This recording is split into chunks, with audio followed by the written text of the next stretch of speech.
Salut tout le monde! Vous êtes la bienvenue sur ma chaîne YouTube Kaila 2.0. Damn! The world is on fire! Le monde est en guerre. Vladimir Poutine, président de la Russie, en guerre contre l'Ukraine et menace à grands pas tous les pays qui osent et oseront s'opposer à cette guerre. Nous allons parler de cette histoire. Commençons par les racines. Le feu déclencheur de cette guerre. Ouvrez grand les yeux et les oreilles, car cette histoire risque de changer la vision du monde. Mais avant qu'on ne commence, laissez-moi un pouce bleu, abonnez-vous et surtout activez la cloche de notification, sans oublier de partager la vidéo. Générique!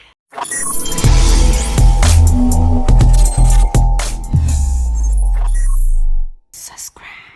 Au commencement est née la Russie, l'Ukraine et l'OTAN. La Russie, deuxième pays le plus puissant au monde, qui compte plus de 1 350 000 soldats et qui a en sa possession plus de 6 250 ogives nucléaires. Cette nation, avec une puissance inconditionnelle, est sous la gouvernance de son président Vladimir Poutine. L'Ukraine, l'un des pays voisins de la Russie les plus fructueux en minéraux et avec un grand taux de fertilité. Au départ, existait un amour inconditionnel entre la Russie et l'Ukraine. Et cet amour donna la naissance à une alliance entre ces deux pays. Cette alliance qui permettait à la Russie et à son armée de profiter des minéraux et de la fertilité de l'Ukraine et à leur retour, profiter de la puissance de l'armée russe pour se protéger. De l'autre côté, il y a l'OTAN. Pour ceux qui ne savent pas ce que c'est que l'OTAN, l'OTAN qui signifie Organisation du traité de l'Atlantique du Nord. Cette organisation est une alliance militaire gouvernementale entre 28 pays européens et 2 pays de l'Amérique du Nord. Le but de cette organisation est d'unir ses forces en termes d'armée et de possession nucléaire pour produire l'armée la plus grande et la plus puissante qui n'ait jamais existé. La Russie, ne faisant pas partie de l'OTAN, signa un pacte avec l'OTAN. Ce pacte interdisait vivement à l'OTAN de se répandre vers les pays voisins et vers les frontières de la Russie. Et puis un jour, l'Ukraine obtient son indépendance. Cette indépendance qui rendra subitement la Russie très en colère et inquiète. Mais jusqu'ici, les choses étaient maintenues à l'ordre. Et puis un jour, l'Ukraine décida de rejoindre l'OTAN. Chose qui n'a pas été refusée mais accueillie à bras ouverts par l'OTAN. Et ainsi, le pacte contre l'OTAN et la Russie fut brisé. La Russie, très en colère, vit l'OTAN comme un ennemi principal. Alors, elle envoya son armée en Ukraine pour donner des ultimatums à ses dirigeants dû au fait qu'il veut permettre son ennemi, l'OTAN, d'étendre ses limites au-delà de ses frontières. Mais l'Ukraine et ses dirigeants ignorent le message de la Russie donné par son président Vladimir Poutine et décident de continuer ses procédures pour rejoindre l'OTAN et gagner une sécurité inconditionnelle venant de l'armée de l'OTAN. Chose que n'a pas du tout appréciée la Russie en tant qu'ex-protectrice de l'Ukraine. La Russie, ayant échoué à plusieurs tentatives de convaincre l'Ukraine, poussa la barre très haute en déclarant la guerre. Ainsi est née la guerre entre la Russie et l'Ukraine.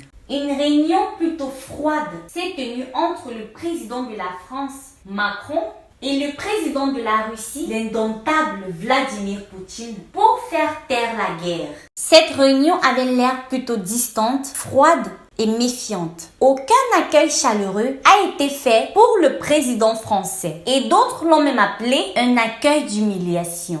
Une fois la réunion terminée, on pensait que la guerre était finie. Mais avant même que l'avion du président Macron atterrit dans son pays, l'Ukraine subit d'énormes bombardements venant de la Russie. À quoi donc a servi cette réunion? Qu'est-ce qu'ils se sont dit? Jusqu'ici, on se pose des questions. Les pays de l'OTAN, voulant prendre parti de l'Ukraine face à cette guerre contre la Russie, principalement la France et les États-Unis, donnent des menaces et des sanctions sévères à la Russie. Mais la Russie, sur la gouvernance de son président Vladimir Poutine, s'oppose vivement à tous ces pays qui se mêlent de la guerre entre elle et l'Ukraine.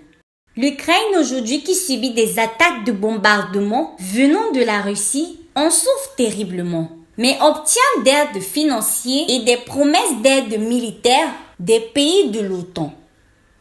Cette guerre finira-t-elle un jour? Nous l'espérons. Devons-nous rendre à César ce qui appartient à César ou l'opposé?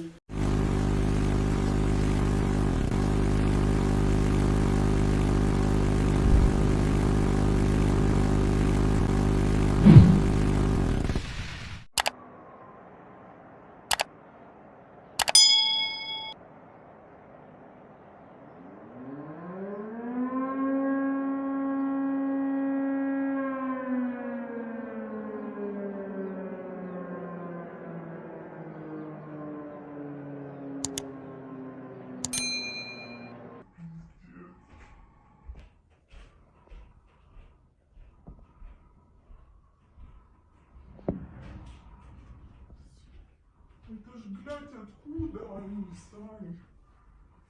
Или что это вообще?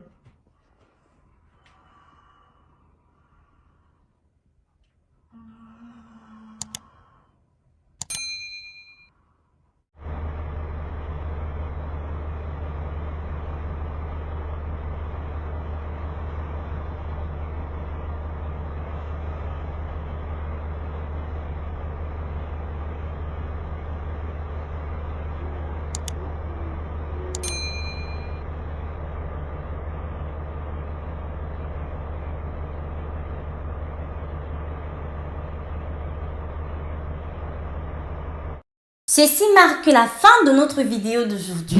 Alors, laissez-moi un pouce bleu, abonnez-vous et surtout activez la cloche de notification, partagez la vidéo et laissez-moi en commentaire vos différents avis sur cette histoire. À la prochaine dans un nouveau Japa.